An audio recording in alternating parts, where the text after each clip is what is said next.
이럴 때 어떻게 말해야 돼요? 감사합니다. 이 모든 것도 감사합니다. 네, 오늘 시편 100편 4절 이 말씀 같이 나누도록 하겠습니다.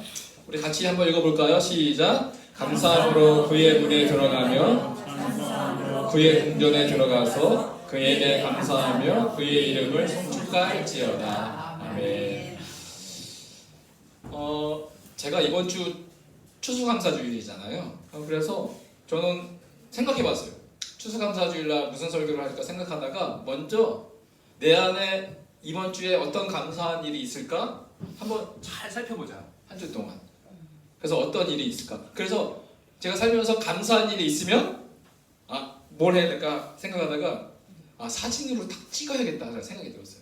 그래서 감사한 일이 생기면 그거를 기억에 남기려고 사진을 찍었어요. 그래서 그 사진을 남겨서 오늘 주일 시간에 제가 어떤 감사를 했는지를 보여드리면 좋겠다라는 생각을 갖게 되었어요. 그래서 그 사진이 뭐냐면 한 4가지 준비했는데 첫 번째는 벵갈고무 나무예요. 제가 장모님 집에서 너무 무럭무럭 자라는 그 벵갈나무를 하나 잘라가지고 이게 살까? 안 살까? 몰랐어요.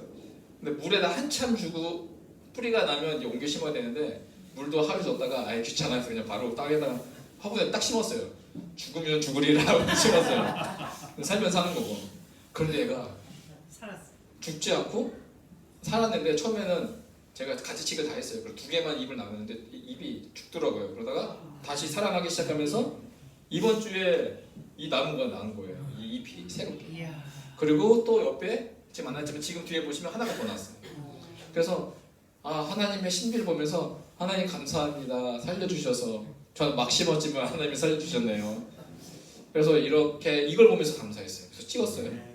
두 번째는 저희 아파트가 은행나무가 진짜 많은데 목동도 그렇고 여기도 그렇고 근데 많은 시간에 그 은행나무 똥냄새 때문에 되게 힘들지만 그것이 지나면 예쁜 단풍이 딱 펴지게 돼요. 그래서 이 단풍을 보면서 단풍 너무 예쁘다 하나님 감사합니다 했어요. 그리고 제가 이번 주에 세미나를 갔는데 세미나에서 책이 있어서 사고 싶은 책이 3권 있었어요. 그래서 제가 3권을 딱 들었거든요. 3권을 딱 들었는데 갑자기 제가 아는 목사님이 잠깐만 나오더니만 그분이 카드를 빼더니만 그분이 딱 계산해 주는 거예요. 감사합니다. 사진을 찍었어요. 너무 감사했어요. 책을 사주다니 3권이나 이게 두껍거든요. 3권이나 사주셨어요. 감사했어요. 또 마지막 사진은 어떤 사진이냐면 지난주에 저희 옥상에서 물을 뽑고 심었어요. 여름철에 우리 권사님들이 땀을 흘리면서 심었던 그 노력의 결과가 이렇게 추수로 돌아오니 추수감사주일날 너무 감사합니다라고 생각이 들었어요. 그래서 옥상에서 뽑은 건데 우리 자녀들과 함께 같이 뽑았어요. 근데요, 이 4가지의 사진의 특징이 있었어요. 제가 첫 번째 사진에서 4번째까지 감사의 특징이 있는데 뭔지 아세요? 그것은 무엇이냐면 어떤 결과가 좋아서 감사한 거였어요. 잎이 나서 좋은 결과가 감사했어요. 추수를 옥상에서 잘해서 감사했어요. 어떤 결과값이 좋아서 제가 감사한 거였더라고요. 일주일 동안에 감사한 내용을 찾아보니까. 근데 이런 감사는요, 생각해보니까 예수를 믿지 않은 사람들도 할 수 있는 감사 내용이더라고요. 이건 믿음과 상관이 없어요. 모든 사람이 결과값이 좋으면 다 감사해요. 그러니까 이런 감사는 어떤 감사냐 생각해보니까 외부 조건에 의존하는 감사였는데 그러면 외부 조건이 좋아서 감사하는 이 감사는 진짜 감사일까? 그런 생각을 묵상을 하게 되었습니다. 근데 우리 생활을 잘 보면 우리 신앙인들 크리스찬이라는 사람들의 신앙생활을 보면 외부 조건을 하는 경우가 있더라고요. 그게 뭘까요? 하나님 건강 주시면, 하나님 자녀 축복해 주시면, 하나님 내 사업이 잘 되면, 내가 하는 일이 잘 풀리면 하나님 내가 하는 영광 올려드릴게요. 그러니까 우리 이런 식의 많은 삶, 많은 신앙인을 갖고 살아가지 않았나. 외부 조건이 좋을 때 하나님이 나에게 이렇게 해주실 때 내 감사도 하고 찬양도 하고 헌금도 드리고 그러지 않았을까. 그래서 조건부의 이런 감사는 그래서 이렇게 신앙생활하는 그 크리스찬들 신자들은 그 신앙에 힘이 있을까? 과연 영향력이 있을까? 큰 힘이 없을 것 같다라는 생각이 들었어요. 그래서 제가 어떤 감사를 말할까 하다가 기독교는 어떤 종교냐? 역설의 종교예요. 역설 감사. 그래서 역설의 감사, 이것이 우리 크리스찬들, 신앙인들, 신자들이 할 수 있는 감사가 아닐까. 이 역설의 감사의 내용을 말하기 전에 한번 제가 문제를 내볼게요. 한번 맞춰보세요. 제목은 범인이 누군가를 한번 찾아보는 거예요. 오늘 한 식당에 테이블에 둘러앉아서 4명이 둘러앉았어요.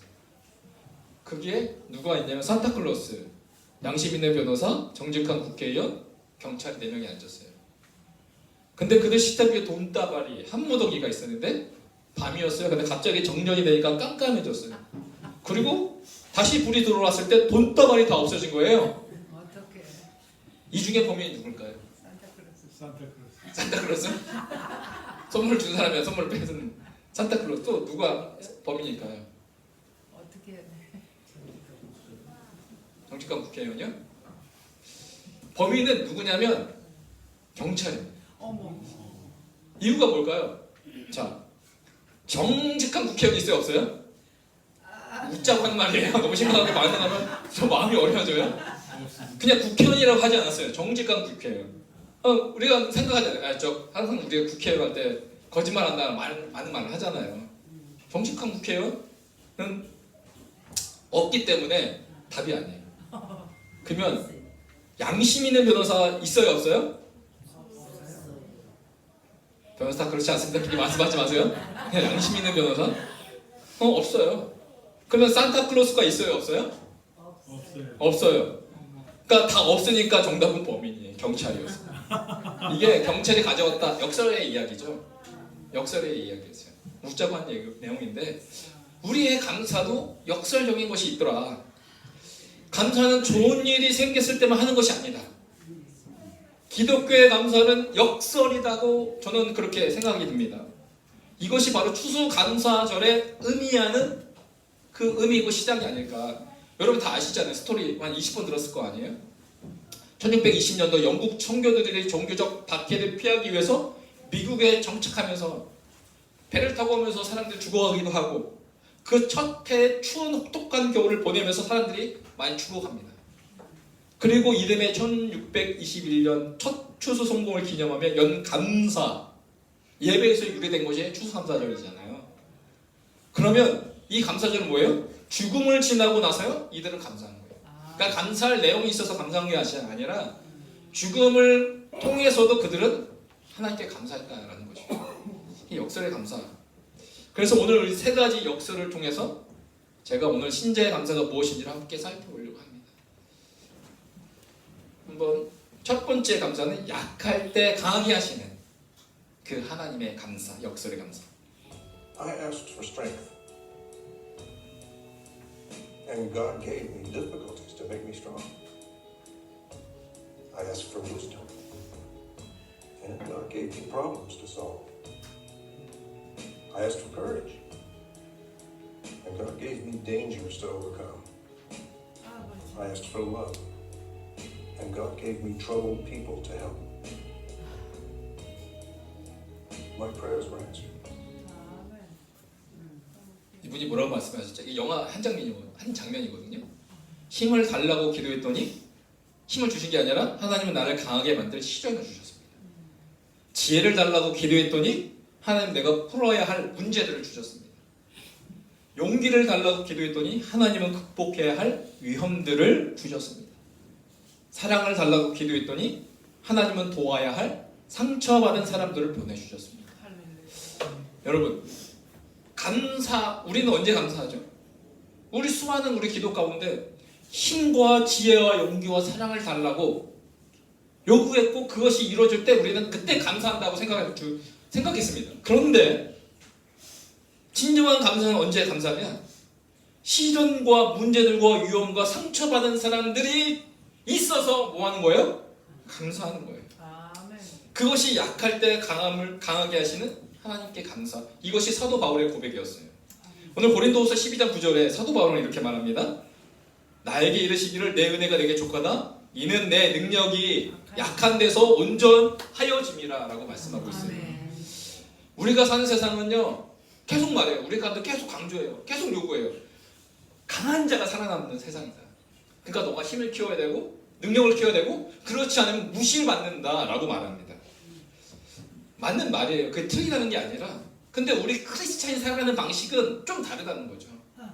우리도 모르게 우리의 기도가 강함을 요청해요. 그래서 세상이 그런 삶 가운데 살아가고 있기 때문에 우리의 기도가 우리도 모르게 하나님께 강함을 요청해요. 어떻게 해요? 힘 주세요. 능력 주세요. 그 능력 주세요. 힘을 주세요. 라는 기도로 넘쳐나기 시작했습니다. 제가 대학원 다닐 때요. 저희 뒤가 산이니까 하는 이런 말을 많이 했어요. 너 졸업하기 전에 이 나무 하나 뽑고 나가야 돼. 그랬어요. 무슨 말이에요? 나무를 그러니까 밤에 가서 기도하면서 이 나무를 붙잡고 주여 능력 주세요. 주여 능력 주세요. 그러면서 하도 흔들어대니까 나무가 뽑혀야 되더라고요. 그 정도로 기도해야 하나님의 능력 받고 목회하지 않겠냐. 대학원 때 실제로 제일 많이 들었던 이야기가 그런 이야기였어요. 죄송합니다. 저는 나무를 못 뽑았습니다. 나무를 뽑지 못고 나무를 보호했어요. 그런데 그 누구도 이렇게 기도하잖아요. 하나님 나를 약하게 해주세요. 나 약하게 해주세요라고 기도는 안 하는 것 같아요. 하나님 능력 주세요. 힘 주세요. 그 기도는 많이 하지만 하나님 나를 약하게 해주세요. 나를 연약하게 만들어주세요. 라고 기도하지는 않는다라는 것입니다. 오늘 분명히 말했어요. 사도 바울은 이는 내 능력이 약한 데서 온전해진다. 그러니까 내 약함을 부끄러움을 여기지 않았다는 것이죠. 약함이 좋다라는 거예요. 오늘 사도 바울은 이렇게 기도한 내용이 뭐예요? 자기 안에 가시가 있었기 때문에 그렇습니다. 이 가시가 뭐 확실히 모르지만 뭐 육체적인 그 연약한 질병이 아니었겠냐, 갑자기 쓰러지는 그 병이 아니었겠냐 추측은 합니다. 그런데 그 가시를 제거해달라고 바울도 3번이나 기도했어요. 근데 3번이나 기도했는데 그 기도한 그 이유가 뭘까요? 바울이 그 가시만 제거가 된다면, 이 연약한 육체가 좀 더 건강해진다면 내가 이 복음을 좀 더 마음껏 돌아다니면서 전할 수 있을 텐데, 그래서 이 가시가 제거되면 더 강해져서 사역할 수 있을 것 같은데 라는 생각이 왜 바울에게 왜 없었겠어요? 그래서 3번이나 기도했어요. 그런데 하나님은 고쳐주지 않았어요. 바울의 입장에서는 기도 응답이 된 거가 아니지만 하나님의 입장에서는 응답을 안 해준 게 하나님의 기도 응답이었습니다. 왜냐? 하나님은 바울에게 분명히 말해줬어요. 가시까지 제거 안 해도 지금 내가 너에게 준 그 은혜가 너에게 정말 좋게, 그거를 깨달아라 알라라고 말씀하신 겁니다. 그래서 오늘 하나님이 일하심의 방식은 뭐예요? 당신의 능력이 약함에서 드러나게 하시는 것을 원하신다는 겁니다. 그래서 우리 삶에 감사가 사라진 이유가 뭘까요? 감사가 사라지면 그 감사가 점점 부족해지고 없어지고 사라지는 이유가 뭘까? 우리가 계속 강하게 되고 싶은 마음 때문이 아닐까? 강한 곳에는요 하나님이 일할 공간이 없어요. 그렇습니다. 내가 강하다고 말하니까, 내가 강하고 되어지고 싶으니까 하나님이 개입할 그 공간이 없어요. 오히려 우리의 상처난 곳, 우리의 마음에 어려움이 있는 곳에 하나님은 일할 수 있고 개입할 수 있는 여지가 있다는 겁니다. 그래서 오늘 이 시간 바울은 이렇게 말하는 겁니다. 나의 여러 약한 것들에 대하여 자랑한다는 거예요. 약한 것이 자랑이 될 수 없죠. 그런데 바울은 이 영적인 비밀을 깨닫는 겁니다. 그게 뭐예요? 오히려 약한 것들이 하나님의 능력이 나를 온전케 해주는 그 놀라운 일로 작동이 되니까, 그 바울은 생각해보니까 나의 약함이 한두 가지가 아니거든요. 그래서 그 나의 여러 약한 것들에 대해서 나는 이제 자랑하겠습니다. 자랑하고 있어요. 그 이유는 여러 약한 것들의 자리에, 그 빈 공간에 이제는 하나님이 개입할 일들이 많아졌기 때문에 그렇습니다. 그렇다면 우리의 기도가 달라져야죠. 능력 주세요, 힘을 주세요가 아니라 어떤 기도를 바뀌어야 됩니까? 하나님 지금 내 마음이 아픕니다. 내가 너무 힘듭니다. 그러니 하나님 나의 약한 것들을 오늘 주 앞에 자랑합니다. 하나님 함께 해주세요. 우리 기도가 바뀌어져야 됩니다. 왜냐하면 이 아픈 자리에 우리 연약한 자리에 그제서야 뭐가 임합니까? 그리스도의 능력이 내게 머물게 하려 합니다. 그러면 우리의 연약함을 고백하는 그 자리에 이제는 우리가 뭘 기대할 수 있는 거야? 그제서야 그리스도의 능력이 내게 머물게 된다. 아멘. 약할 때 강함 되게 하시는 그 하나님의 그 놀라운 영적 원리가 오늘 바울을 깨달았던 겁니다. 여러분의 기도 어떤 기도를 드리고 계십니까? 하나님, 약할 때 강함 되게 하시는 하나님이시라면 나의 약함을 하나님 앞에 드러내는 기도로 주 앞에 나갔으면 좋겠습니다. 나의 약함의 자리가 하나님의 능력이 머무는 자리임을 믿고 오늘 감사했으면 좋겠습니다. 옆에 있는 분들과 인사할까요? 나 연약한 자라서 감사합니다. 연약한 자라서 감사합니다. 네, 연약한 자라서 감사합니다. 이 고백이 우리의 고백이 되어야 합니다. 두 번째, 역설의 감사. 버려야 많아진다. 이것 또한 세상의 이치가 이해할 수 없는 원리죠. 약할 때 강함된다. 이것도 이해 안 되지만 버려야 많아진다. 오늘 제가 아까 보여줬던 아까 처음에 사진들, 이 은행 단풍나무가 진 나무인데요. 가을의 단풍은 정말 보면 참 예뻐요. 희한하게 이렇게 어렸을 때는 그게 잘 몰랐는데 왜 어른들이 참 보면 너무 예쁘다 이게 이제 나이가 들면서 좀 이해가 되기 시작했어요.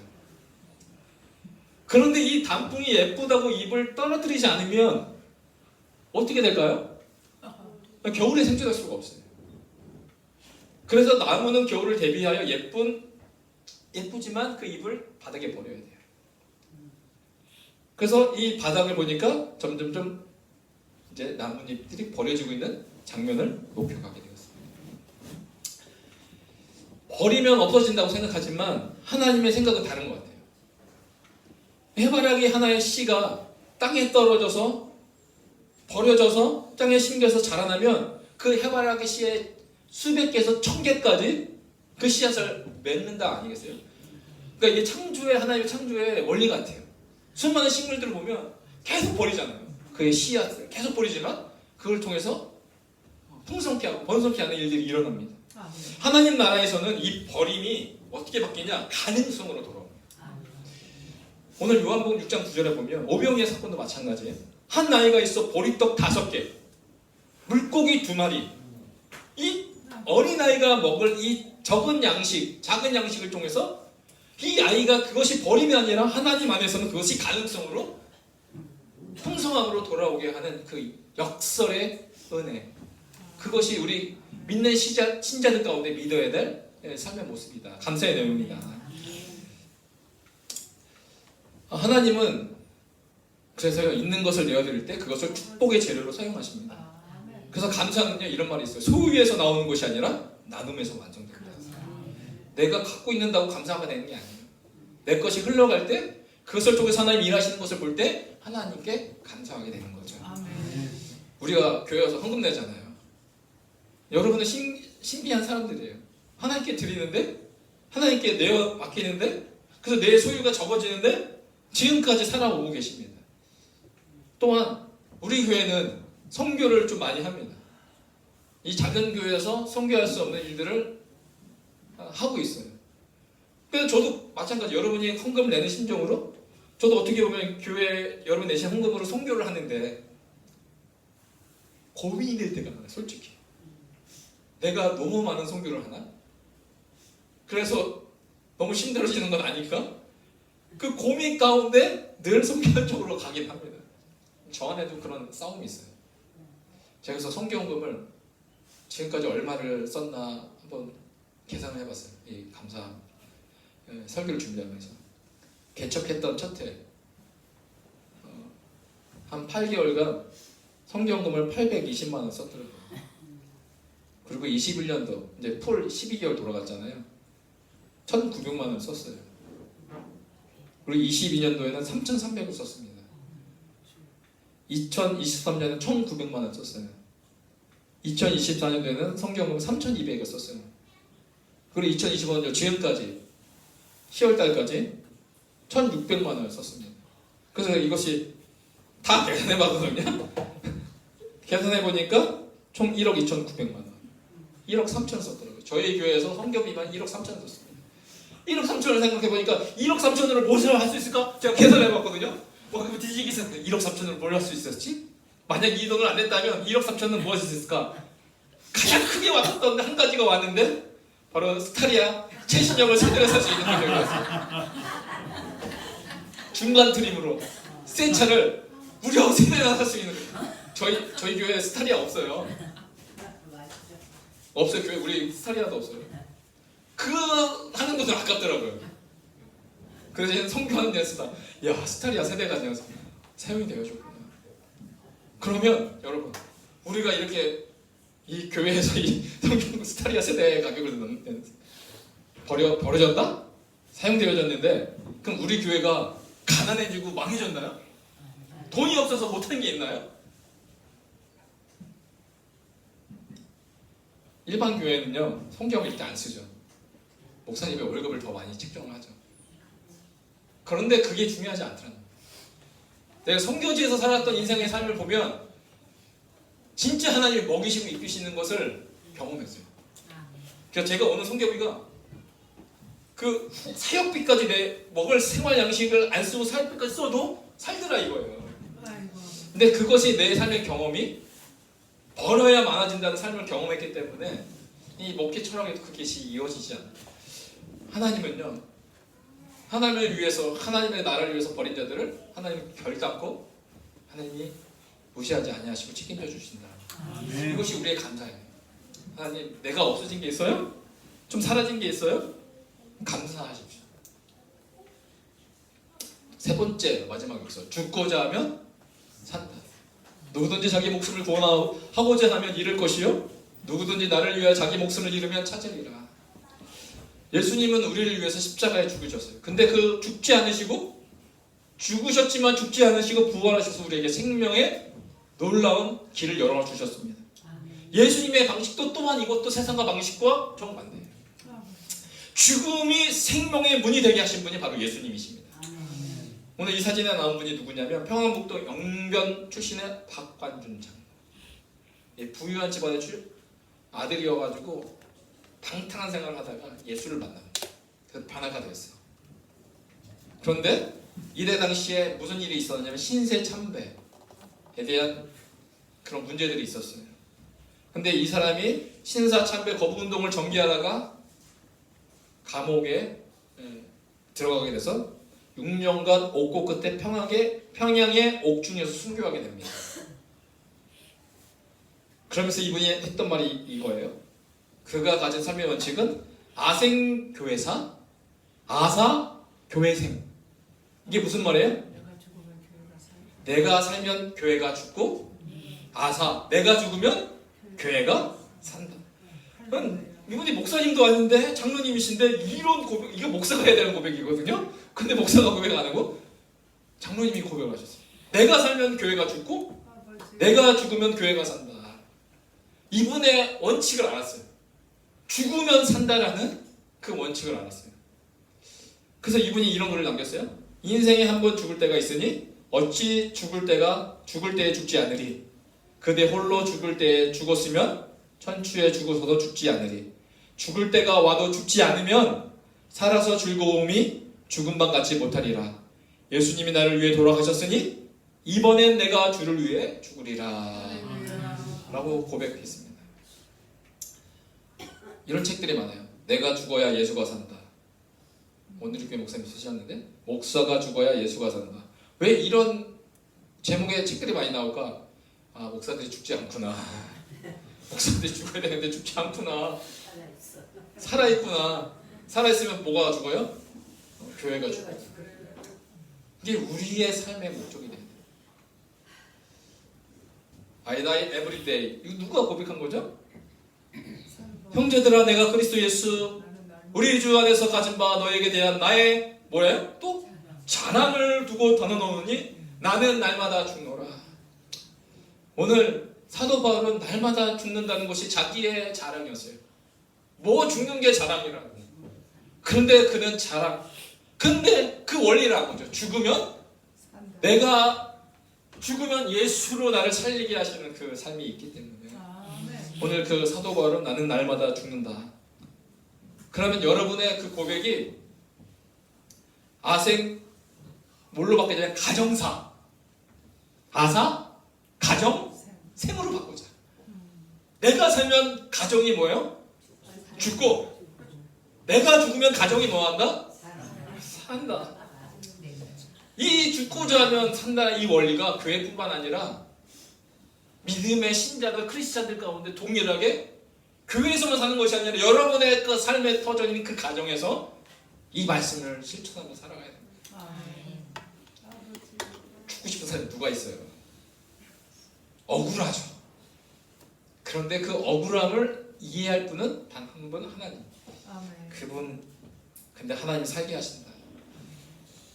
근데 이렇게 세 가지 역설, 약할 때 강함 되신다, 버리면 더 많아진다, 그리고 죽고자 하면 산다. 이 세 가지의 역설에 감사를 해야 될 그 이유가 단 한 가지였습니다. 그건 뭐냐? 그 감사는 우리의 영적인 삶으로 우리를 이끄는 안내자이기 때문이었습니다.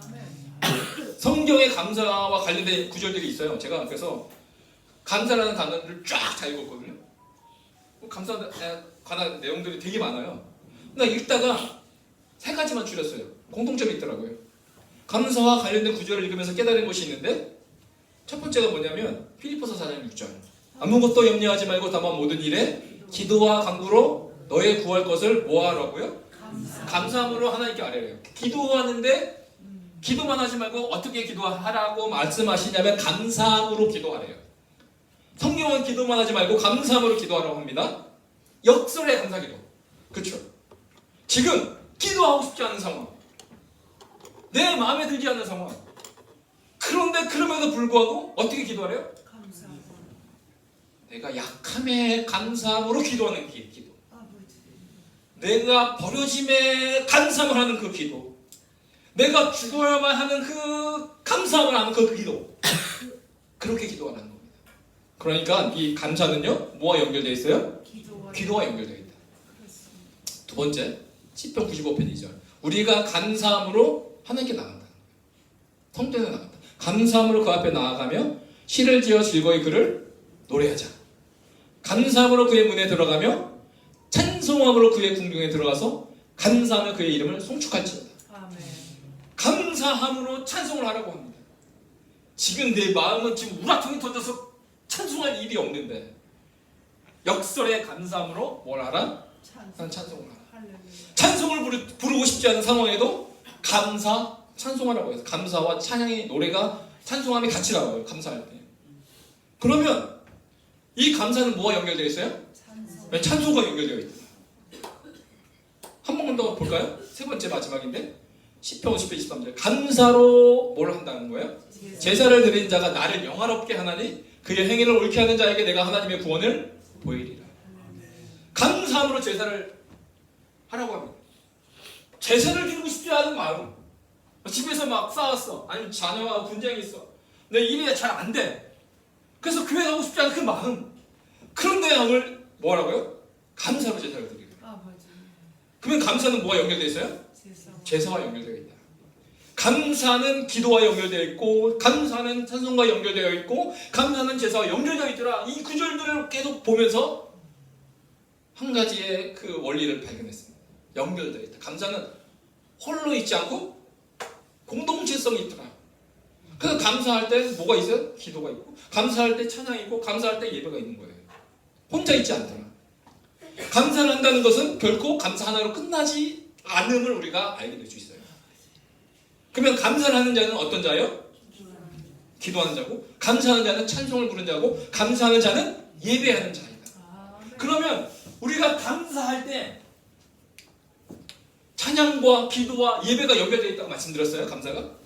이 감사할 때 감사로 끝나지 않고, 그 감사하는 자가 하나님께서 어디로 이끌으시냐면 구원의 삶. 감사로 제사를 드리는 자가 뭐라고 말하고 있어요? 결국 내가 하나님의 뭘 본다고요? 구원을. 왜냐? 그 감사는 나를 기도의 자리로 이끌어가고, 그 감사는 찬양의 자리로 나를 이끌어가고, 그 감사는 예배의 자리로 이끌어가는 그 연결성이 있는 것이 바로 감사이기에, 그 감사한 자의 결국은 뭐예요? 바로 구원을 보게 된다. 영적인 삶으로 이끌어가는 것이 뭐다? 바로 감사하는 자의 인생이다. 아멘. 그래서 그리 아니하실지라도의 감사. 그 감사는 우리를 영원한 삶, 즉 구원으로 안내하는 안내자가 됩니다. 이제 우리의 입술을 열어 여러분 그 감사를 외치시길 주의 이름으로 축복합니다. 기도하겠습니다. 하나님 감사합니다.